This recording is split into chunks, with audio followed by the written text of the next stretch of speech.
مولا علی نواسہ رسول، جی ہاں امام حسین رضی اللہ عنہ کے بارے میں ایک ایسی ہستی جن کے بارے میں ہمارے پاس سچی بات ہے الفاظ ہی ختم ہو جاتے ہیں، ہماری تو اوقات بھی نہیں ہے ہم ان کا کیا ذکر خیر کریں جو نبی پاک کی آنکھوں کے ستارے ہیں۔ میرے آقا علیہ الصلوۃ والسلام ان سے بے حد پیار فرماتے۔ امام حسین کے بارے میں جانیں گے، مگر اس سے پہلے درود پاک کی فضیلت پر مشتمل ایک حدیث پاک سنتے ہیں۔ سرکار مدینہ صلی اللہ علیہ وسلم کا فرمان عالی شان ہے، اول الناس بی یوم القیامت اکثرهم علی الصلاۃ، یعنی قیامت کے دن لوگوں میں سب سے زیادہ میرے قریب وہ شخص ہوگا جو سب سے زیادہ مجھ پر درود شریف پڑھتا ہوگا۔ ناظرین، ہم سب چاہتے ہیں کہ قیامت کا دن جو کہ بڑا مشکل دن ہے، ہم پیارے آقا علیہ السلام کے قریب ہو جائیں۔ تو قربت کا فارمولہ خود نبی پاک علیہ السلام نے عطا فرما دیا کہ ان پر کثرت سے درود پاک پڑھے جائیں۔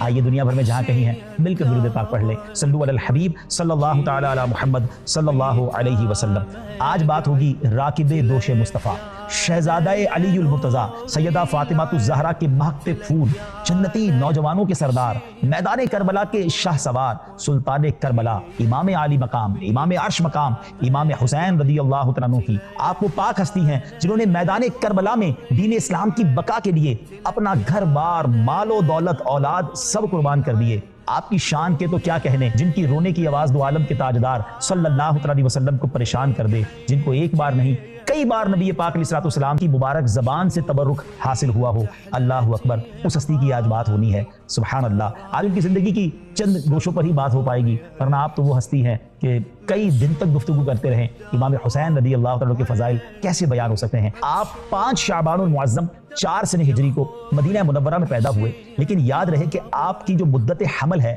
وہ 6 ماہ ہے، یعنی آپ اپنی ماں کے پیٹ میں 6 ماہ رہے۔ نارملی 6 ماہ میں جو بچہ پیدا ہوتا ہے وہ دنیا میں رہتا نہیں ہے۔ حضرت سیدنا یحییٰ علیہ نبینا علیہ السلام اللہ کے نبی اور امام حسین کے علاوہ دنیا میں کوئی ایسا زندہ بچہ نہیں بچا کہ جس کی مدت حمل 6 ماہ، یعنی 6 ماہ میں آپ پیدا ہوئے، اور پھر بھی سبحان اللہ آپ کی زندگی کس قدر باکمال رہی، سبحان اللہ۔ اچھا، اب نارملی جب بچہ پیدا ہوتا ہے ناظرین، تو کان میں اذان دینے کے لیے ہم کسی بزرگ کو تلاش کرتے ہیں۔ اچھی بات ہے کہ کوئی نیک شخصیت کی زبان سے اذان کے الفاظ بچے کے کان میں جائے، اور پھر ہم کسی بزرگ سے کہتے ہیں کہ کوئی تحنیک دے دیں، گٹی دیتے ہیں جس کو کہتے ہیں جھوٹا کر دیں کوئی چیز، تو وہ اسے کھلایا جاتا ہے کہ پہلی خوراک بھی کسی بزرگ کی برکتیں لے کر ہو۔ مگر امام حسین رضی اللہ تعالیٰ کی قسمت پر ہماری جان قربان، آپ جانتے ہیں ان کے کان میں اذان کس نے دی؟ Try to understand the beginning of Imam Hussain. زبان ہے رسول اللہ کی اور پہلا لفظ ہے اللہ اکبر، اللہ اکبر، محبوب خدا سے خدا عز و جل کا نام سننا، یہ ہے ابتدا امام حسین۔ اب بات کرتے ہیں پہلی غذا کی، گٹی کی، پہلی خوراک۔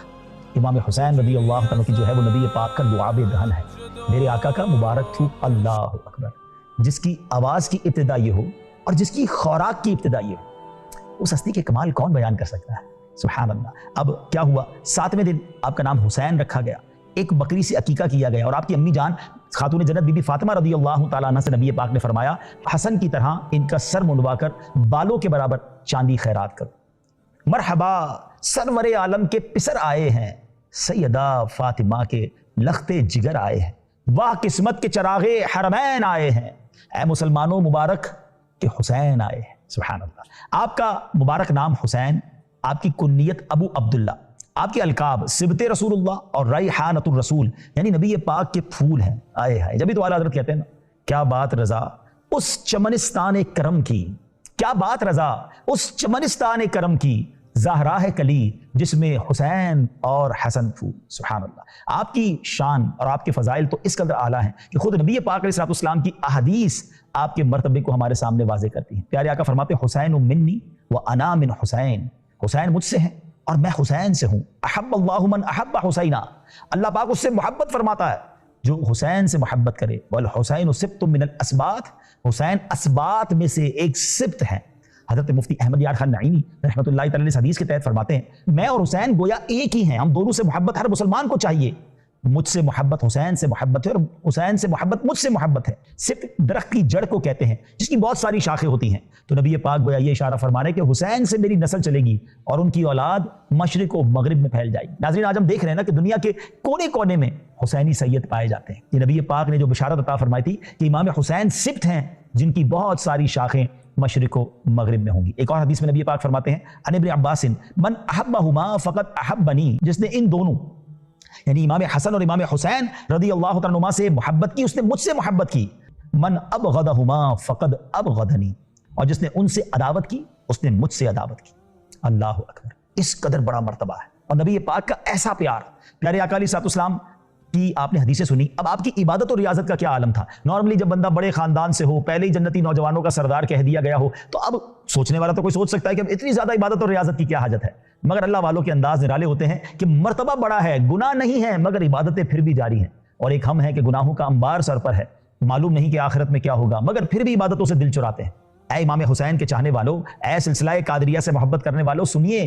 امام حسین کے بارے میں آتا ہے کہ آپ اس کثرت سے نماز پڑھتے، روزہ رکھتے، حج کرتے، صدقہ و خیرات کرتے اور تمام بھلائی کے کاموں کو کرتے تھے. شہزادہ امام علی مقام حضرت سیدنا امام زین العابدین نے فرمایا، میرے والد گرامی حضرت سیدنا امام حسین رضی اللہ تعالیٰ عنہ دن اور رات میں 1000 رکعت نوافل ادا فرمایا کرتے تھے. 1000 نفل روزانہ.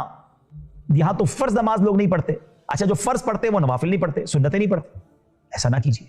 اللہ کرے کہ ہم فرض نماز کے بھی پابند بن جائیں اور امام حسین کا ایسا فیضان نصیب ہو جائے کہ ہمارا دل نوافل میں بھی لگ جائے. یہ اللہ کے قرب کا طریقہ ہے. اتنا فضول ٹائم ضائع کرتے ہیں مگر عبادت کی طرف نہیں آتے.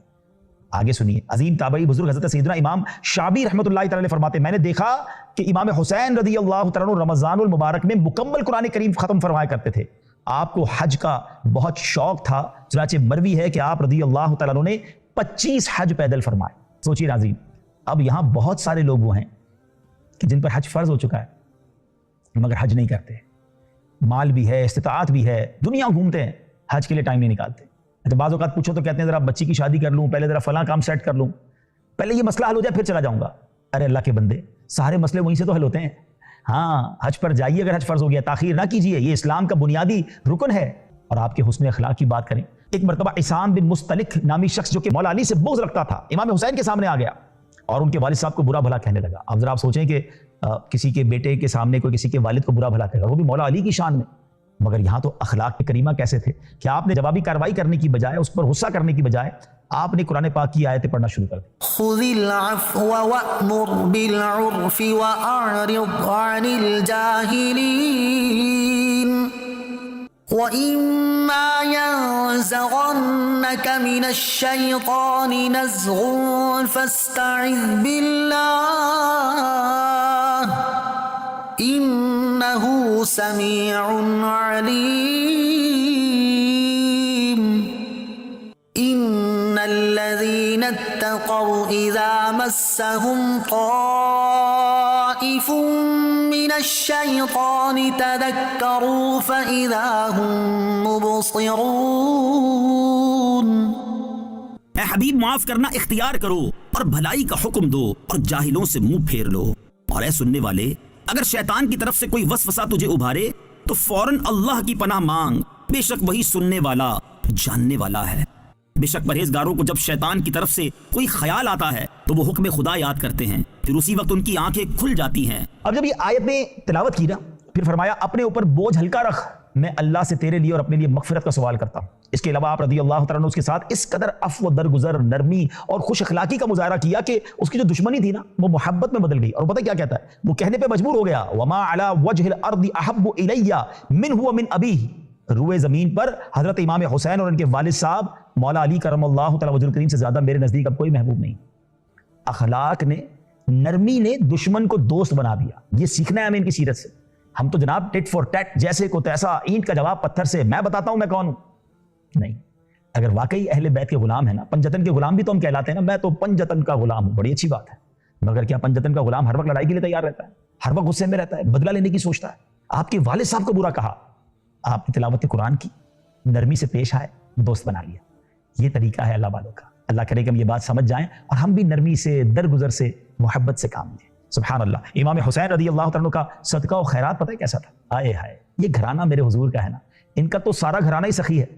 ایک بار آپ نماز پڑھ رہے تھے، ایک دروازے پر غریب آدمی آیا، اس نے دستک دی اور بڑے پیارے اشعار کے ذریعے مدد کے لیے اس نے پکارا کہ حضور آپ کا گھرانہ تو سخی ہے، آپ کی جود و کر سخاوت کے چشمے بہتے ہیں، جو آپ کے گھر آتا ہے وہ نا امید نہیں ہوتا. بڑے پیارے اشعار میں اس نے آپ سے کچھ طلب کیا. آپ نماز سے فارغ ہوئے، اس کے پاس گئے اور دیکھا کہ ایک بیچارہ بڑا غریب سا شخص ہے. تو آپ نے اپنے غلام قمبر کو بلایا اور پوچھا کہ کتنے پیسے ہیں ہمارے پاس؟ اس نے کہا حضور 200 درہم ہیں، اور آپ نے کہا تھا کہ اہل خانہ پر، آپ کے گھر والوں پر خرچ کرنے. آپ نے کہا سارے لے آؤ، میرے اہل خانہ سے زیادہ مستحق یہ شخص ہے، اس کو ضرورت ہے. آپ نے سارے ہی دے دیے. اور پھر پتہ کیا فرمایا؟ آپ نے فرمایا کہ تھوڑے ہیں، کم ہیں، اس لیے معذرت خواہ ہوں، ہمیں تو مہربانی ہی کا حکم ہے، یہ کم ہے، زیادہ ہوتا پھر میں تمہیں دے دیتا. اللہ اکبر. وہ فقیر آپ کو دعائیں دیتا ہوا رخصت ہوا، خوشی خوشی رخصت ہوا، جو کچھ تھا سب عطا فرما دیا. آئے ہائے یہ گھرانہ میرے حضور کا ہے. ایک بار کیا ہوا, آپ کی زوجہ رضی اللہ تعالیٰ عنہ نے پیغام بھجوایا کہ حضور ہم نے بہت لذیذ کھانا بنایا ہے اور بہت اچھی خوشبو تیار کر رکھی ہے, آپ اپنے ہم پلہ کچھ لوگ لے کر ساتھ آ جائیں, کچھ لوگ لے کر آ جائیں. حضرت امام حسین امام علی مقام رضی اللہ تعالیٰ مسجد میں آئے اور وہاں کچھ مساکین بیٹھے ہوئے تھے, غریب لوگ بیٹھے تھے. آپ نے سب کو لیا اور اپنے گھر آ گئے.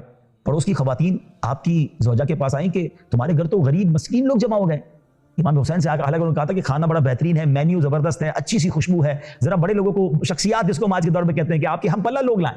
اور امام حسین مساکین کو لے آئے اپنے گھر میں اور اپنی زوجہ سے کہتے ہیں کہ میں تمہیں اپنے اس حق کی قسم دیتا ہوں جو میرا تجھ پر ہے, تم کھانا اور خوشبو بچا کر نہیں رکھو گی. اور ایسا ہی کیا, ان مساکین کو وہ لذیذ کھانا کھلایا, انہیں کپڑے بھی پہنائے اور انہیں خوشبو بھی لگائی. کیا بات ہے, کاش ہمیں بھی یہ بات سمجھ آ جائے کہ غریبوں کا دل جیتنا کتنی بڑی نیکی ہے. بعض اوقات ہم اپنے ہی ہم پلہ لوگوں سے ملاقات کرتے ہیں, انہی کی دعوت کرتے ہیں, انہی کو تحفے دیتے ہیں. ہمیں کاش یہ سمجھ آ جائے کہ بعض اوقات کسی غریب کے دل سے دعا لینا بہت بڑی مشکل کو آسان کر دیتا ہے. سبحان اللہ. امام حسین کی سخاوت پر بات ہوئی, امام حسین کی عبادت پر بات ہوئی. امام حسین کیسے با کرامت تھے, اللہ اکبر. ایک دو کرامتیں آپ کو سناتا ہوں. حضرت علامہ جامی قدس سے روح فرماتے ہیں, حضرت امام علی مقام امام حسین رضی اللہ تعالیٰ کی شان یہ تھی, جب آپ اندھیرے میں تشریف فرما ہوتے تھے تو آپ کی مبارک پیشانی اور دونوں مقدس جو گال تھے, رخسار, ان سے انوار نکلتے اور قرب و جوار ضیاء بار یعنی اس کے اطراف بھی روشن ہو جاتے. اللہ اکبر. نور والے آقا کے نواسے ہیں نا, تو ان کے چہرے سے بھی ایسا نور نکلتا تھا. امام حسین رضی اللہ تعالیٰ جب مدینہ منورہ سے مکہ مکرمہ کی طرف روانہ ہوئے تو راستے میں سیدنا ابن مطیع رحمۃ اللہ تعالی سے ملاقات ہوئی. انہوں نے عرض کی میرے کنویں کا پانی بہت کم ہے, برائے کرم دعائے برکت سے نواز دیں.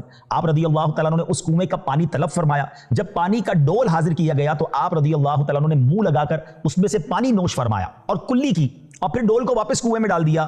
تو کنویں کا پانی کافی بڑھ بھی گیا اور پہلے سے زیادہ میٹھا اور لذیذ بھی ہو گیا. کیا شان ہے. نبی پاک علیہ السلام کا بھی انداز رہا تھا نا کہ مدینے کے لوگ آتے تھے, کہتے حضور ہمارے کنویں کا پانی کھارا ہے, آپ کلی فرماتے تھے اور پانی میٹھا ہو جاتا. تو یہ شان مصطفیٰ بھی ہے اور فیضان مصطفیٰ بھی ہے. سبحان اللہ. امام حسین رضی اللہ عنہ کی شہادت کب ہوئی؟ یزید پلید کے دور میں یزیدی لشکر نے نواسہ رسول, جگر گوشہ بطول, گلشن رسول کے مہکتے پھول, امام علی مقام, امام عرش مقام, امام حسین اور آپ کے رفقا کو بڑی ظلم و ستم کے ساتھ نہایت بے دردی سے میدان کربلا میں شہید کر دیا. یہ 10 محرم الحرام کا دن تھا. آپ کی عمر مبارک اس وقت 56 سال 5 ماہ 5 دن تھی اور آپ کا مزار مبارک کربلائے معلہ میں زیارت گاہ ہے. ناظرین, آج ہم نے امام حسین رضی اللہ تعالیٰ کے بارے میں کچھ جانا, آپ کی کرامتیں بھی سنی, آپ کی عبادتیں بھی سنی اور آپ کی سخاوت بھی سنی. پیار تو ہم سب کرتے ہیں مگر کاش ان کے نقش قدم پر چلنے والے بن جائیں. آپ جانتے ہیں امام حسین, آپ نے کربلا کے میدان میں بھی نماز ادا کی اور جب آپ کے سر انور کو نیزے پر اٹھایا گیا تو اس وقت آپ کے سر انور پر تلاوت جاری تھی. یقیناً آپ کی کرامت ہے مگر یہ پیغام بھی ہے, یہ پیغام بھی ہے, یہ میسج بھی ہے کہ تلاوت ہو تو ایسی ہو, عبادت ہو تو ایسی ہو. سر شبیر تو نیزے پہ بھی قرآن سناتا ہے. اب جو کہے کہ میں پنجتن کا غلام ہوں, میں امام حسین کا چاہنے والا ہوں, اس کو قرآن پڑھنا ہی نہ ہے. امام حسین تو کربلا میں تلواروں کے سائے میں نماز پڑھیں اور ہم اپنے گھر میں آرام سے بیٹھے ہوں, نماز قضا ہو جائیں. غور کیجئے گا, یہ سچی غلامی نہیں ہے.